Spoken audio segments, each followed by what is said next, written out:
Pero antes de entrar a los pasajes bíblicos y ver lo que Dios tiene que decirnos a nosotros, déjame decirte, inclina tu rostro, ora conmigo para que Dios nos hable esta mañana.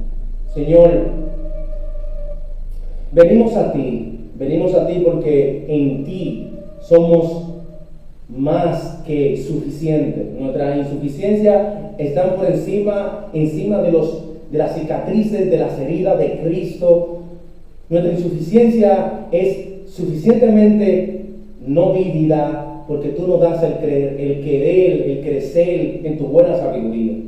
Señor, invade nuestra mente, nuestros corazones en esta mañana.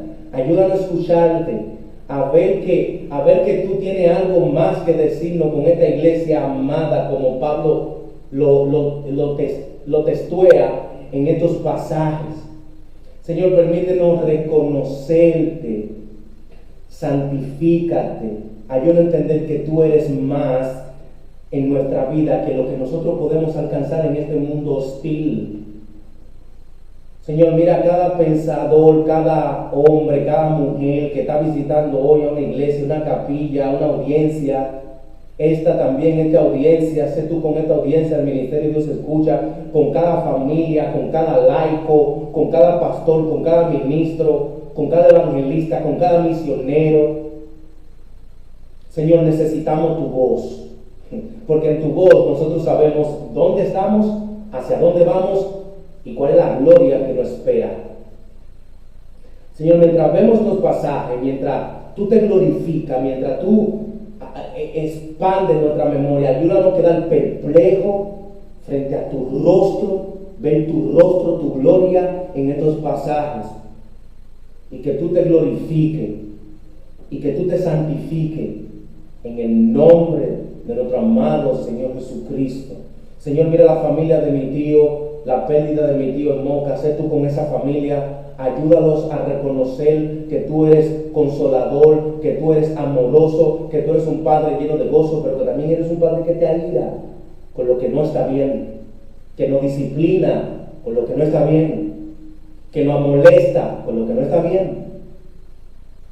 Sí, tú lo dijiste en tu palabra, que ellos permanezcan en ti como tú y yo permanecemos, como tú y yo somos uno. Guárdalo del mundo, guárdalo del maligno, que ellos te glorifiquen a ti en mi nombre, para que mi nombre también sea glorificado al lado tuyo. Juan 17, esa oración maravillosa que tú hiciste por los tuyos.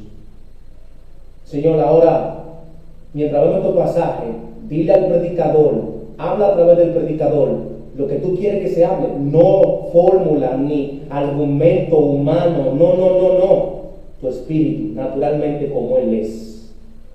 Te lo pedimos en el nombre de tu Hijo amado Jesucristo. Amén y amén. Antes de entrar a estos pasajes, déjame informarte algo. La semana pasada, fueron 2 semanas que le pedí a los muchachos, a los laicos, no, vamos a descansar un poco, a reflexionar acerca más de este texto. Es un texto muy largo, abarca el capítulo 3 de Tesalonicenses. Ya estamos cerrando esta serie. Esta serie es no lógicamente, sino espiritualmente razonable para toda iglesia que entiende que necesita a Dios del lado de ella. Como Pablo miró esta iglesia como Pablo habló de esta iglesia a otras iglesias, porque Pablo lo sitúa, es una iglesia que está distintivamente muy apartada de otras iglesias que no saben los valores que tienen doctrinalmente en la fe cristiana. Este artículo que yo te voy a leer, pero primero te voy a introducir las 2 palabras que aparecen: permanecer firme, que aparecen en el capítulo 2 de la segunda carta de Tesalonicenses, versículo 16, y la otra palabra que es amóflotos, que viene del griego y que le da un sonido, un latín al lenguaje, como Pablo está resumiendo, porque él dice ya en la Nueva Traducción Viviente, que es el lenguaje que yo estoy usando: finalmente, amados hermanos. Él le dice ya, finalmente, amados hermanos, oren. Sí, oren. ¿Oren por qué? ¿Oren para que Dios nos dé más riqueza en este mundo? No. ¿Oren por qué? oren para que Dios nos dé más posiciones en este mundo. No, oren porque, oren por una sola cosa. Ahí está, el lómotos, o paikosos. Oren para que el mensaje de Dios sea más difundido, sea más llevado. Pablo nos está pidiendo en esta cita que nosotros vamos a ver en este contexto, oren para que Dios, pero Pablo le sigue diciendo más atrás en el capítulo 2, ustedes han sido una iglesia amada, damos gracias al Señor por lo que ustedes han hecho. Hermanos, porque esa es la razón de cómo una iglesia se ve delante de los ojos del mundo y delante de los ojos de Dios. Y hay personas, pastores o no pastores, perdónenme la palabra, que no se ponen el zapato de ellos, sino que quieren agarrar otros zapatos, porque entienden que agarrando otros zapatos, Dios le ha dado el privilegio de tener una sabiduría, y ellos quieren tener otra sabiduría de aquel fulano, tiene una sabiduría más grande y más buena que ustedes. Y el orgullo, el orgullo es un veneno secreto. El orgullo es un veneno secreto. El orgullo te va penetrando y penetrando y penetrando. Y ustedes saben de qué estoy hablando. El orgullo es un veneno secreto, una víbora mortal. Que Dios nos ayude. Que Dios nos ayude a entender que esta iglesia, como Pablo la ve en su sentido global, en su sentido unificado, como ella actuaba, como ella era, como ella ayudó a Pablo en el ministerio, todo eso. Entonces, la semana antes de pasar los pasajes, que eso es lo que está diciendo, pero estaba entrando en el contexto, me iba rápido. Hace 2 semanas nos ponemos a pensar. Esta semana he tenido un inconveniente con mi boca. Tengo que ir prontamente a mi doctor, a mi médico que me atiende, dentista. También la pérdida de mi tío, por eso no predicamos, ustedes vieron, después lo quitamos, porque no es necesario que el mundo sepa personalmente cuando todo equivale dos cosas. El mundo tiene que saber si va a orar, pero el mundo no tiene que saber algunas veces cosas personales del ministerio, ni las cosas que yo le informo al ministerio. Bueno, tuve un tío que lo conocí muy pequeño, pasé tiempo con él hablaba conmigo de la fe cristiana. Ustedes saben que hay ramas de catolicismo, que ahora mismo hay una rama de catolicismo pre-reformado, habla de todo lo que tiene que ver con la Biblia, de los sacramentos. Hay otra cosa que se basa más en la idolatría, estaba en la rama de la Biblia, de cómo la palabra de Dios infundía su pensamiento, su corazón, y cómo hablaba, y él se llevó en esa rama. Era un católico pre-reformado, un católico reformado, y mi tío siempre conversaba, tal manera que falleció, me cayó muy mal. Nos fuimos para allá, estuvimos allá con su familia, vimos, estábamos en el velorio. En el velorio hoy le están haciendo su última cosa, que aquí le llaman los 9 días. Pero de hecho, todo eso me pone a pensar, y me puso a pensar, que la vida en un abrir y cerrar de ojos se te puede ir. Mi tía tenía 76 años, y como tenía 76 años ya estaba muy estaba enfermo de salud. Pero la vida se te puede ir en un abrir y cerrar de ojos. Mientras tanto, tú y yo necesitamos prepararnos para esa venida, o para cuando nosotros tengamos que irnos de este mundo y partir. Hermano, las cosas no comienzan conmigo. Te voy a repetir eso y ahora voy a entrar a materia. Las cosas de mi razonamiento, como Phillipson lo describe en un libro que escribe, que es puritano, del siglo XVII, a mediados del siglo XVIII. Él dice, la cosecha de la eternidad de Dios con el hombre no comienza con el hombre, comienza con Dios. La iglesia no comienza en la humanidad con respecto a lo que tiene o a lo que puede poseer. No, Dios le ha dado la capacidad para que esa iglesia esté ahí. Y R.C. Sproul decía que muchas iglesias no conocían a Dios, no conocen a Dios, no revelan a Dios, no caminan con Dios, porque están realmente aferradas a las cosas que poseen, lo que puede tener, lo que puede hallar y lo que puede hacer. Dios no comienza en tu memoria. Dios comienza en su palabra y en su consejo infinito. La conciencia comienza a reconocer que Dios es veraz. Te lo voy a decir de otra manera. Adán, ¿comiste del árbol que yo te dije que no comiera? La mujer que tú me diste. Adán, pero ya yo te había aconsejado que no comiera y tú comiste. La mujer que tú me diste. No, el castigo no cayó sobre Eva, sino en la cabeza federal. La conciencia debe de estar plenamente cautivada por la gloria que ve. Todo esto, todo lo que tú concibes es bueno, todo lo que tú posees es bueno. Pero mientras tu iglesia, tu congregación, como pastor de esa iglesia, no está siendo amada, redimida y consolada, esperanzada, tú no puedes lucir eso que tú entiendes que está bien. Que para ti tú entiendes que está, de maravilla, gloriosamente. Hermano, nosotros podemos concebir una cosa de este mundo y Dios puede concebir otra cosa de otro mundo, de otra manera. Y solamente yo espero que esta introducción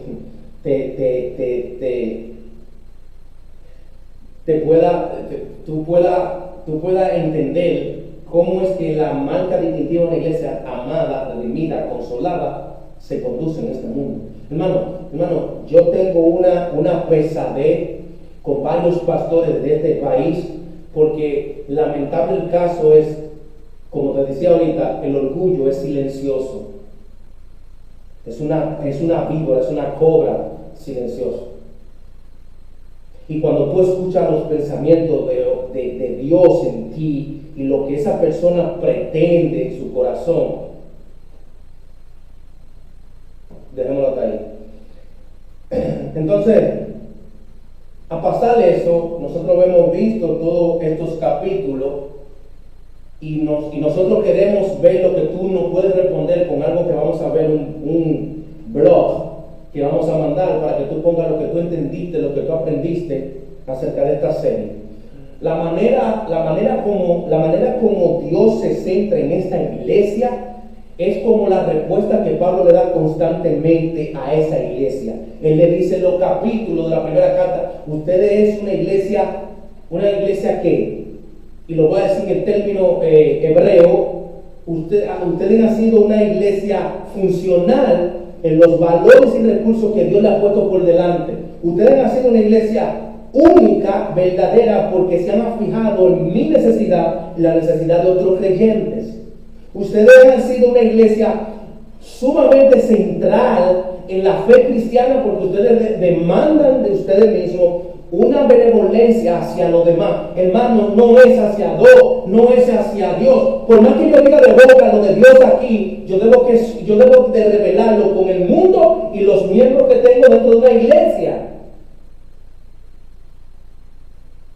Hermano, ¿tú sabes lo que tú tenés más de 1500 miembros y que 1500 miembros no te conozcan?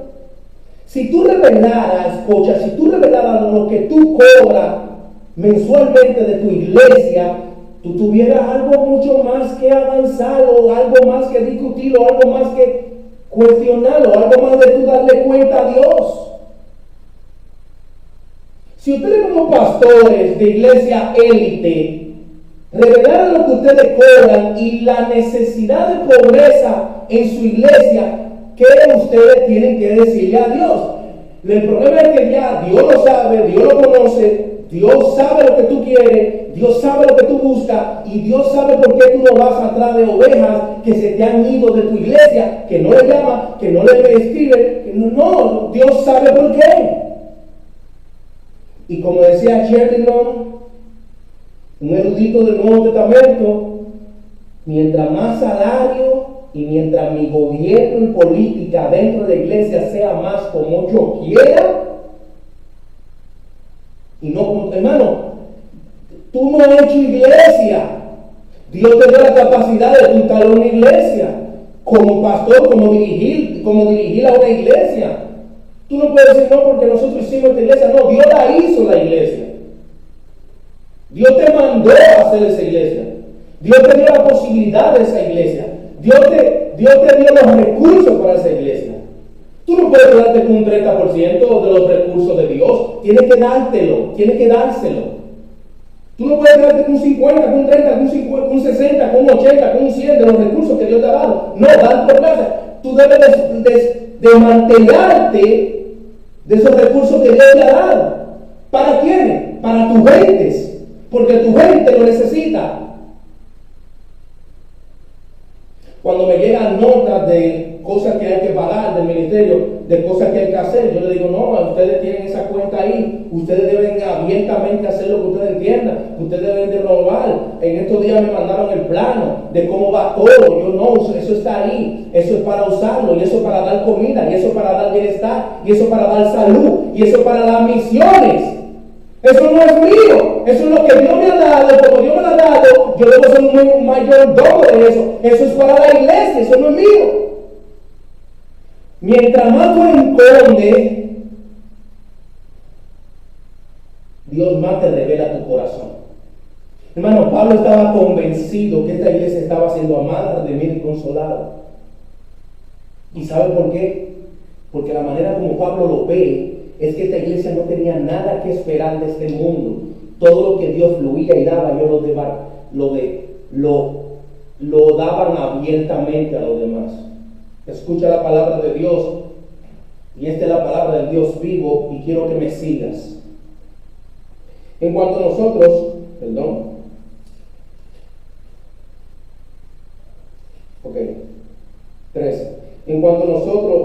En cuanto a nosotros, no podemos más que agradecerle a Dios por ustedes, queridos amados hermanos. Por el Señor, siempre estamos agradecidos de que Dios los eligió para que estén entre los primeros. Experimentar la salvación, una salvación que vino mediante el Espíritu, quien los hace santos, y por creer en la verdad, Él los llamó a la salvación. Cuando les anunciamos la buena noticia, ahora pueden participar de la gloria de nuestro Señor Jesucristo. Con todo esto en mente, amados hermanos, permanezcan firmes y sigan aferrándose a las enseñanzas que les transmitimos, tanto en persona como por carta, que nuestro Señor Jesucristo mismo y Dios nuestro Padre, quien nos amó y por su gracia nos dio consuelo eterno y una esperanza maravillosa, los conforten y fortalezcan en todo lo bueno que ustedes hagan y digan. Paremos ahí. Nos queda el capítulo 3, versículos 5 y 6. Eso lo vamos a dividir, lo vamos a resumir ya del final. Paremos ahí. ¿Qué es lo que Pablo está diciendo? Damos gracias. ¿Por qué tú das gracias, Pablo? Por como ustedes, escucha el 16, escucha el 13, en cuanto a nosotros no podemos más que agradecerle a Dios por la forma, épocos, por la forma, por el carácter, por la benevolencia, por la soteriología que ustedes cargan acerca de la voluntad precisa de Cristo por ustedes. Por la forma, por el calibre, por su fe, por su meditación, por su forma de ser, por su forma de actuar. No podemos más que agradecerle a Dios por ustedes, queridos amados hermanos. Por el Señor siempre estamos agradecidos de que Dios lo haya elegido en ser los primeros en experimentar una salvación tan grande. Tan grande. Pablo no da gracias por lo que tú posees o puedes poseer. No da gracias. Porque ustedes son por experimentar. ¿Por qué ustedes van a experimentar? Ahora vamos a cuestionar el texto. ¿Por qué Pablo está diciendo que ustedes son uno de los primeros? Si en la iglesia primitiva hubieron más y Pedro y Juan estuvieron predicando y convirtieron, y para la cronología ellos deben de ser los primeros en experimentar la salvación. ¿Saben por qué? Porque Pablo enfatiza algo de primero universalmente para toda iglesia que se centró en agradecer y dar por gracia más de lo que ha recibido. ¿Sabe por qué? Pablo dice, ustedes son uno de los primeros, porque yo tengo hablándole dos tesis. La primera carta y la segunda carta, y veo la misma función, vemos el mismo carácter, vemos la misma soterología de ustedes. Ustedes están perplejos a las cosas de Dios. Y te dije que te iba a mencionar algo. En el versículo 16, que nuestro Señor Jesucristo mismo y Dios nuestro Padre, quien nos amó y por su gracia nos dio consuelo eterno y una esperanza maravillosa, lo conforten y lo fortalezcan en todo lo bueno que ustedes hagan y digan. Dios lo va a fortalecer. Con todo esto en mente, amados hermanos, permanezcan firmes. Ahí está, permanezcan firmes. Ahí en cada palabra permanezcan firmes. Firme, amatesis. Ambas transmiten la idea de valentía,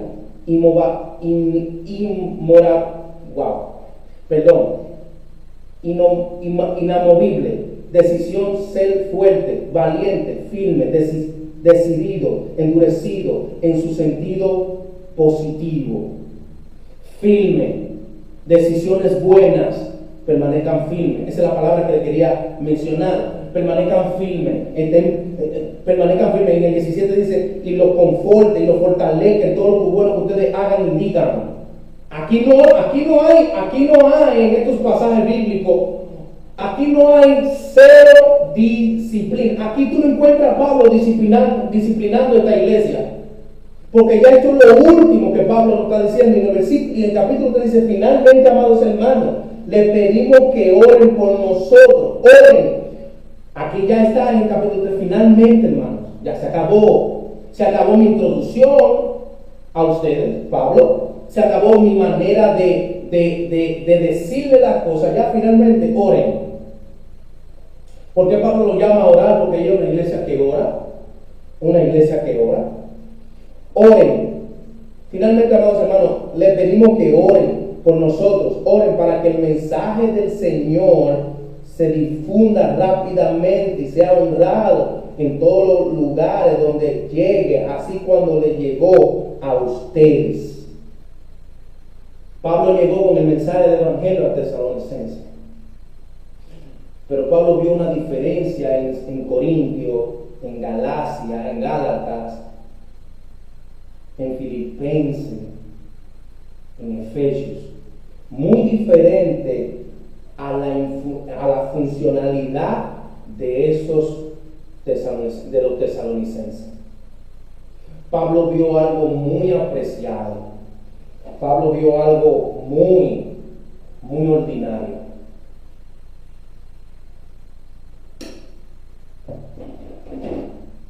Pablo vio una iglesia amada, redimida y consolada. Nosotros nos perdemos algunas veces en cómo podemos ser. La oración es vital para una iglesia que está siendo amada, redimida, consolada, santificada en esperanza. En el versículo 2 del capítulo 3 dice, oren también para que seamos recatados de gente perversa y mala, porque no todos son creyentes, pero el Señor es fiel, Él los fortalecerá y los protegerá del maligno. Además, confiamos en el Señor que ustedes hacen y seguirán haciendo lo que les ordenamos, que el Señor les guíe el corazón a un entendimiento total y a una expresión plena del amor de Dios y la perseverancia con paciencia que proviene de Cristo. Esto tú sabes, esto es algo obviamente crucial. Escucha el texto, versículo 5, que el Señor lo guíe en el corazón a un entendimiento total, lo absoluto de Dios. Aquí hay un absoluto, el sustantivo. ¿Cuál es? y a una expresión plena del amor de Dios, a la perseverancia con paciencia que proviene de Cristo.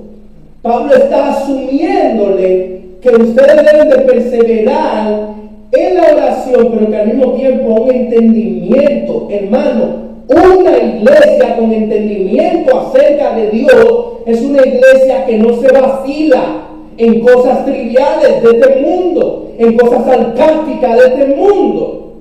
Una iglesia profundamente con conocimiento total acerca de Cristo invade su sociedad, su comunidad. Ella no está cerrada, ella está abierta. ¿Tú sabes a cuánta iglesia yo he pasado a diario que viven cerrada, y tienen un solo servicio en la noche? ¿Eso es lo que tú le das a Dios? Y cuando se suben en el púlpito son los más santos, pero nadie sabe lo que está detrás, solamente Dios. Te voy a mencionar 5 o 4 características de esta iglesia que anoté aquí. Su dedicación y servicio entre ellos mismos y los demás, esa es una. Su predicación, su forma de hablar, su forma de actuar, su servicio entre ellos y entre los demás, tiene una connotación, escucha, a la eternidad, no aquí, no a este mundo, no, a la eternidad. Tiene un volumen más preciso, más claro, más coherente con la eternidad. Ellos sirven, pero ellos sirven arraigados a la gracia y al evangelio dado por ellos. Y ellos tienen un servicio dedicado mentalmente, como decían en el siglo XVII los doctores espirituales, acerca de Dios y la eternidad.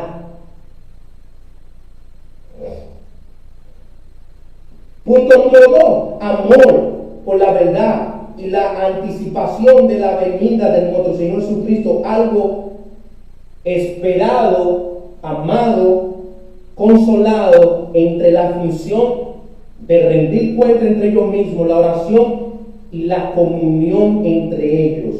Amor a primer plano, consolación entre ellos y una mente constantemente renovada acerca del carácter y la forma que Dios ha venido. Esto es lo que tenía esta iglesia. Pablo dice en el capítulo 3, versículo 1, finalmente, amados hermanos, finalmente tengo algo que decirle. Oren por nosotros, oren para que el mensaje siga difundiéndose, pero al mismo tiempo tengan un entendimiento total del amor, de la certeza, de la plenitud de Cristo en ustedes, que proviene de Él, con paciencia. Ahí está la palabra paciencia, verbo, sustantivo en el contexto, paciencia. Una iglesia que es paciente goza de un conocimiento de Dios, goza de una forma única y verdadera acerca del conocimiento de Dios. No hay forma trivial que pueda triviar la paciencia de la iglesia en la función del amor a un conocimiento total. Tú puedes ganar al mundo y descansar en Dios, y al mismo tiempo perder al mundo y no descansar en Dios. Hermano, no se trata de turbulencia o de lo que tú más hagas o de lo que como tú cobras la fe cristiana. Deposita tu paciencia, tus inquietudes, tus fracasos, tus pruebas, tus heridas en Cristo, porque toda paciencia proviene de Cristo. Toda paciencia proviene de Cristo. Toda paciencia, absolutamente toda paciencia proviene de Cristo. Esta iglesia no está atacada, mal aconsejada por Pablo. No, Pablo expresa su coinonía. No solamente su coinonía, Pablo expresa su pasión por ver esta iglesia como está. Pablo tiene un recito, algo ahí que le come, y es la forma de los tesalonicenses. Pero le comía para bien. Porque escucha, este es el mensaje glorioso y maravilloso, único, verdadero. trascendentemente. Ya Pablo está terminando esta carta. Eso debe de conmover a nosotros, hermanos, a nuestra mente, a calcomer la palabra de Dios para encontrar su contexto. ¿Cuál es el contexto de Pablo aquí? Pablo resume, ya vimos la ética, ¿verdad? Ahora Pablo resume lo que es la forma corporativa que le da función a la iglesia mediante su fe, mediante su sacramento, mediante su forma de pensar y de actuar. Hay dos verbos. Un elemento crucial y una formalidad es precisa. ¿Cuál es la connotación de la iglesia? Aquí tú no encuentras a un siervo diciéndole a Pablo: gracias, Pablo, gracias. No, porque esto es carta. Y en persona también. Es posible que Pablo estuvo en persona en Tesalónica y vio cómo esta iglesia vivía, cómo esa iglesia se movía, cómo esa iglesia servía. Hermano, para Dios no es un secreto. Para Dios no es un secreto que tú y yo necesitamos más de un conocimiento total. Para Dios no es un secreto que tú y yo necesitamos ser amados. Para Dios no es un secreto que tú y yo necesitamos ser consolados. Para Dios no es un secreto que tú y yo necesitamos más de su entendimiento, de su conocimiento, para atravesar cada obstáculo, cada prueba. Esta madrugada leía, pensaba, oraba y me decía a sí mismo: si tú no quieres que yo vea mi futuro todavía, ayúdame a esperarlo con una memoria llena de tus recursos, de tu palabra y de los manuscritos de escritores, de sus artículos y sus libros. Y quiero que presta atención de lo que te voy a leer de un amigo que escribió un artículo para una iglesia. Me faltan 3 puntos, 3 de 4 al 5, pero antes de eso escucha. Es corto, pero escucha la profundidad que tiene. El corazón de Cristo late constantemente por aquellos que esperan la consolación, benevolencia y acción de mi espíritu, porque mi espíritu todo lo conoce, todo lo sabe, pero Él no nos deja solo, Él nos consuela y nos reprende y al mismo tiempo nos convence de nuestros pecados. Él es el espíritu de verdad que hace que mi corazón vea más por una iglesia que está solitaria, una iglesia que está en sufrimiento, una iglesia que se aprime por las circunstancias de este mundo. Y él dice: ¿acaso no es que esa iglesia, como decía Jonathan Edwards, dice, no tiene una perspectiva concentradamente acerca de la eternidad? ¿Qué le pasa a esta iglesia de hoy del siglo XXI? ¿Acaso no entiende que Cristo ya marcó un antes y un después en la cruz?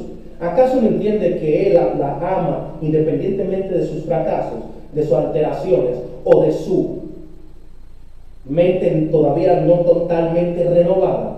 ¿Qué piensa la iglesia de hoy? ¿Que yo la he dejado en el fango o que yo la he dejado fuera de mis propósitos? No, yo soy benevolente, compasivo, clemente, lleno de amor, benevolente, un Dios bondadoso. Al mismo tiempo yo tengo una buena decisión y al final de los tiempos yo tengo una buena y una mala decisión, porque yo salvo al que yo quiero, yo redimo al que yo quiero, yo elijo al que yo quiero y yo hago de mí mismo en la mente humana lo que yo quiero. Pero quitarle la gloria a la iglesia es quitar a mi hijo de la cruz. Él se dio por ella. Él se dio por ella. Eso es un resumen. Él se dio por ella.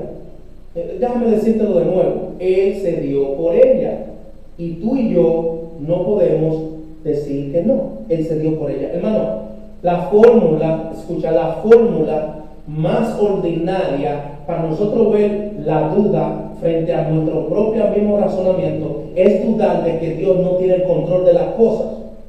Dios ama a esa iglesia, Dios redimió a esa iglesia, Dios consuela a su iglesia. Universalmente hablando, el libro de Apocalipsis habla claramente de cuál iglesia Cristo compró, cuál iglesia está redimida. No hay un patrón de nombre, de todo el nombre de la iglesia en el capítulo 19 de Apocalipsis, pero sí hay una adoración que los redimidos le hacen al Cordero que está sentado en su trono. Eso es más que suficiente. Ahí descansa tu seguridad de salvación. Porque durante los años, durante los tiempos, lo único que te va a hacer permanecer aquí en la fe, mediante, y ahí está mi sermón, ese es el Espíritu. El único que te va a hacer permanecer con tu fe en la iglesia, dentro de la iglesia, fuera de la iglesia, de visión, donde tú te encuentres, es el Espíritu.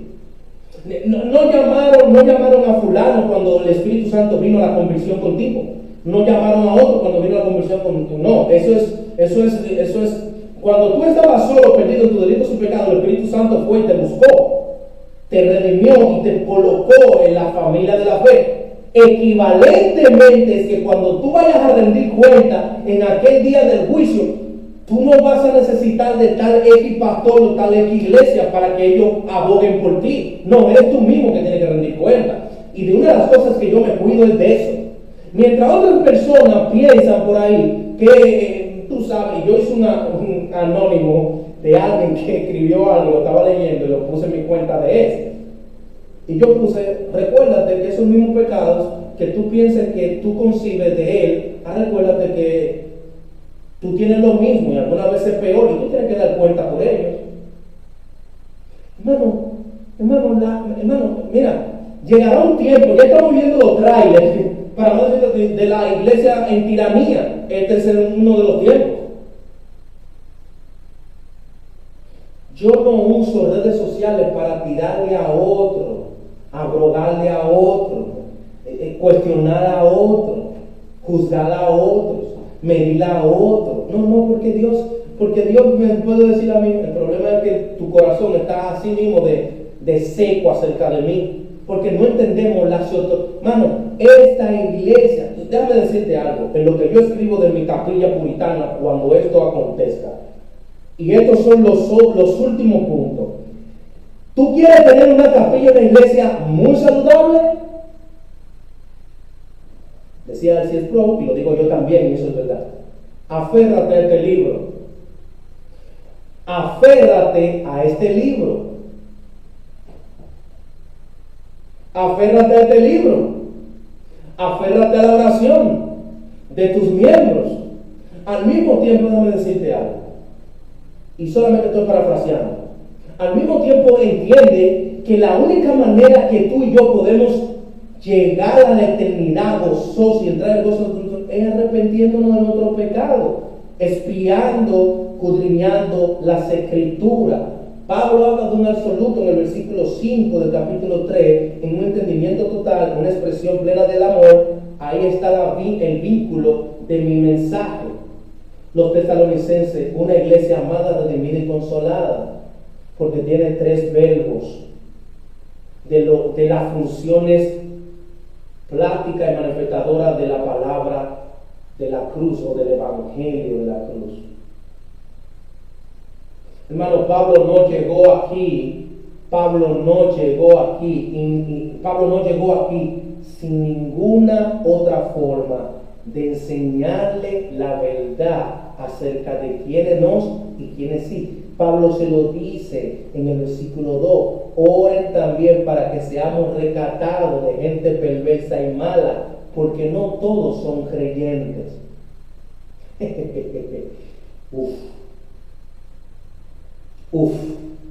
Oren también para que Dios nos cubra, nos proteja de gente perversa y mala, porque no todos son creyentes. Hermano, si es dentro de una iglesia que tú te vas a encontrar con lobos disfrazados de ovejas. Es dentro de una iglesia que tú te vas a encontrar con gente totalmente que no tiene nada en su razonamiento acerca de Dios. Ellos están ahí simplemente para hacerle tropezar a otros, para que el ministerio de otro, como se ve, cuando se ve, no pueda florecer.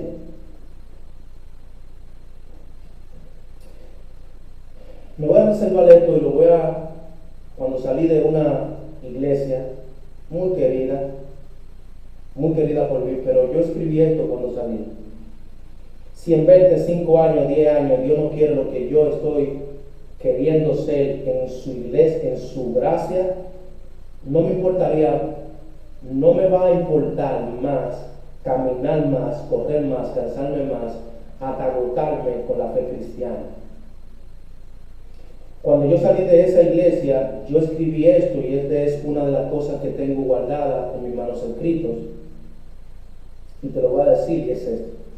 En 20, 10, 15 años, si Dios no quiere que yo sea un ministro preparado, ordenado para dirigir una iglesia, no me importa si mañana no logré tal cosa, porque Dios no me quiso para eso. Dios me quiso para otras cosas.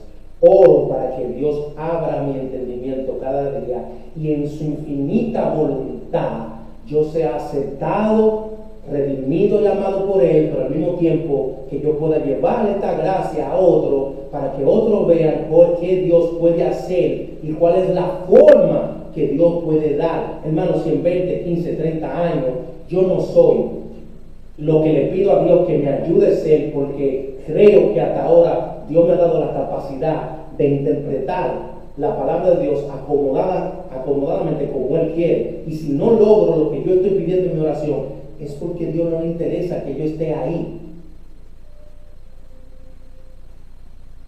y que Él haga su voluntad. Pero finalmente, hermanos, ¿por qué Pablo ora en el versículo 2? No todos son creyentes. Oren, oren, oren y oren. ¿Para qué? Para que Dios nos rescate de gente perversa y mala. Oye, ¿cómo le dice? Perversa y mala, kratopos. El significado es locos, perversos, no conciben a Dios, no tienen a Dios. Por eso Romanos lo dice, donde le escribe a Romanos, y le dice: Dios lo tiró una mente reprobada para que viendo no vean y oyendo no oigan. Ellos están ciegos dentro de la iglesia, y su razonamiento, su mente humana fue entenebrecida. Su mente está entenebrecida acerca de las cosas que Dios quiere, y andan por este mundo ciegos, porque son gente mala, perversa. Ese es el único versículo en estos pasajes que aparece que Pablo habla en un paréntesis que oren en una división entre gente mala, gente creyente, porque no todos son creyentes. No, mi hermano, hay gente que va a la iglesia y no son creyentes. Hay gente que va a la iglesia y no son cristianos. Hay gente que va a la iglesia y no conoce a Dios. Hay gente que va a la iglesia y no entiende la profundidad de los valores que Dios tiene para ellos. Se cansan la vida de poseer posiciones, profesiones, dinero, ropa, buen salario, buen apartamento, buen vehículo. Van a la iglesia, van a su casa, se meten en una computadora, se meten en una televisión. Se le acaba el pensamiento humano. Se le acaba la profundidad de lo que Dios quiere para ellos en aquel entonces. Pablo vivió en Galacia, y Pablo habla acerca de disciplina constantemente, repetidamente. Hermanos, te voy a repetir esto que repetí la primera carta de Tesalonicenses. Me da pena ver a cristianos en el metro, y lo dije, que no tienen un buen fundamento de lo que es la vida cristiana. Y lo vamos a ver en la carta de Santiago, y te lo doy de antemano. Nosotros hemos titulado la serie de Santiago llamados a vivir una fe coherente y ejemplar, basando en los 5 capítulos de la carta de Tesalonicenses. Llamados a vivir una fe coherente y ejemplar. El camino a la gloria de Dios. Eso es un libro, el 5.º libro mío de la carta de Santiago, que será prontamente. No sé cuándo, pero será.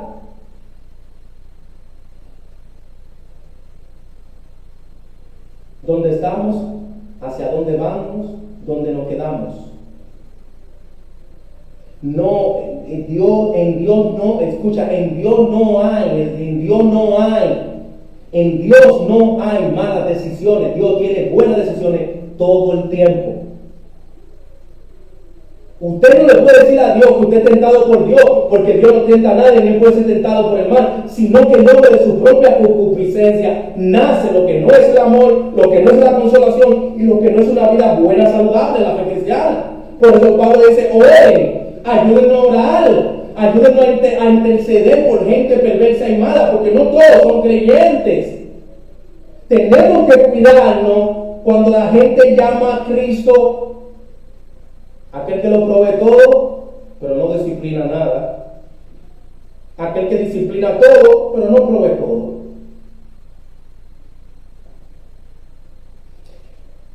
Voy a terminar con esta cita de Pastor puritano. Y creo que nos ayuda a entender cómo es la razón del alma. A ellos se les llamaban los doctores espirituales.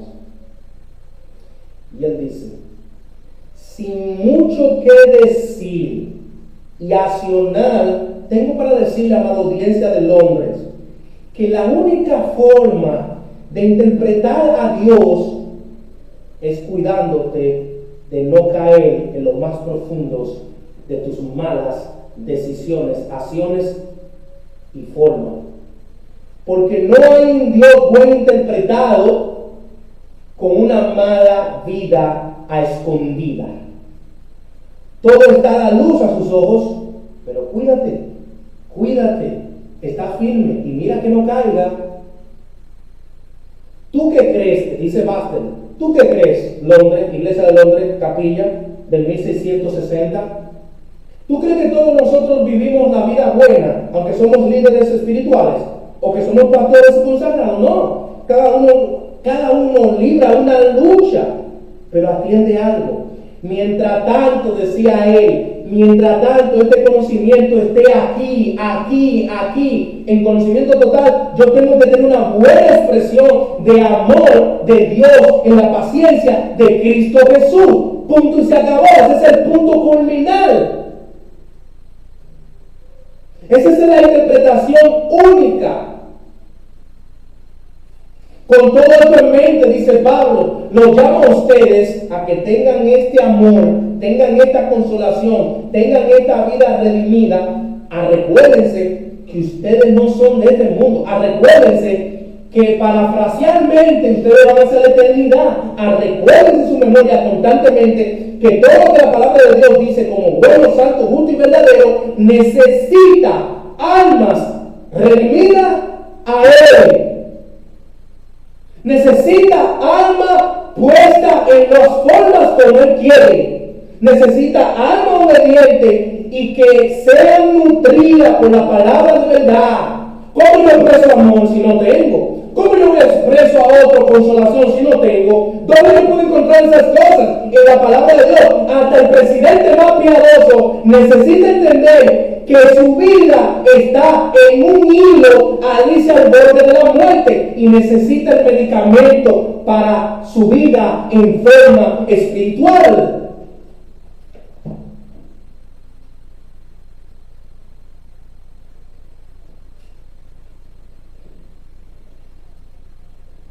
Cada día me doy cuenta, en la soledad, en mi habitación, en mi escritorio, cada día me doy cuenta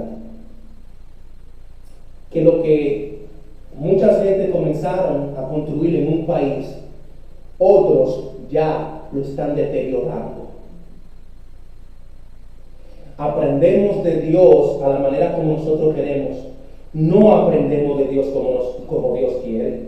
Algunas veces gente van a la universidad y terminan trabajando como empleados porque le dieron más rienda suelta a su futuro y no determinaron que su futuro está escondido en la mano de Dios. Muchas personas llegan a la iglesia, llegan a la capilla redimida, consolada y me hacen preguntas y yo le aconsejo bíblicamente si está bien o no está bien. Muchas personas entienden que su vida está amarrada, colocada a los valores de Dios. El problema es que tú no puedes poner los valores de Dios, tú teniendo valores tuyos, porque eso choca. O tu vida es enteramente para Dios, o tu vida no es enteramente para Dios. O tu vida es enteramente para el mundo, o tu vida enteramente es para Dios. Cada vez que voy de misiones digo eso, me gozo hacer misiones. Me gozo hablar de la palabra de Dios. Me gozo evangelizar. Me gozo tener un estudio bíblico con grupos de personas. Me gozo. ¿Sabe por qué me gozo? Porque ese amor que Pablo me está demostrando aquí es lo que yo he tenido en mi corazón. Esa consolación y esa salvación tan grande que Pablo me está diciendo aquí, que soy uno de los primeros en experimentar esa salvación, es porque tengo un conocimiento claro acerca de mi credo. Lo que yo creo, que soy salvo por gracia, por medio de la fe. Y esto no es de vosotros, es Dios que lo ha depositado, porque es un don de Dios. Efesios capítulo 2, versículo 8. Ahí descansa nuestra salvación. ¿Dónde? En el Calvario, porque en el Calvario se encendió la luz que una vez estuvimos escurecidos por el pecado. Señor, ayúdanos. Ayuda a esta comunidad, y ayuda a esta iglesia. Ayuda a cada iglesia universalmente a entender que tener un conocimiento total de Dios necesita tiempo de oración, tiempo de búsqueda y tiempo de rendición de cuenta a tu soberanía infinita.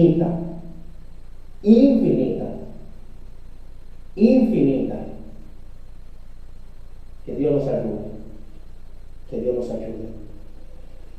Señor, ya nos quedan cortos pasajes, unos pocos pasajes, y pocos pasajes para terminar esta serie de la carta de Tesalonicenses y entrar en una carta de la serie de Santiago. Oh, wow. Qué tanta sabiduría, qué tanta benevolencia, qué tanta uniformidad tuya. Ayúdanos a ser una iglesia que ore. Ayúdanos a ser una iglesia que te busque, que te glorifique, que te ame. Señor, danos tu conocimiento total. Porque un conocimiento total tuyo, no todos tenemos un conocimiento total, no todos poseemos un conocimiento total. Pero acerca de tu amor, acerca de tu salvación, acerca de tu redención, sí, danos ese conocimiento.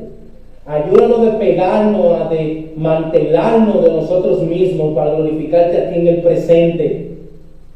Háblanos, sé tú con nosotros, guarda tu iglesia, guarda tus hijos, guarda tus hijas. Dale a este país una sociedad mejor, con un presidente que pueda liderar bien, porque tú lo hayas puesto en ese mandato, en ese ministerio, en ese servicio.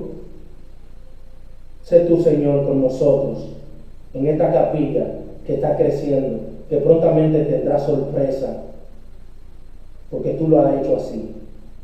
Gracias, Señor, por darme la sabiduría necesaria. Te lo pedimos en el nombre de Cristo Jesús y en el nombre de cada persona que ve estas transmisiones, ve este ministerio. Sé tú con cada familia de ellos. Te lo pedimos en el nombre de Cristo Jesús. Amén y amén.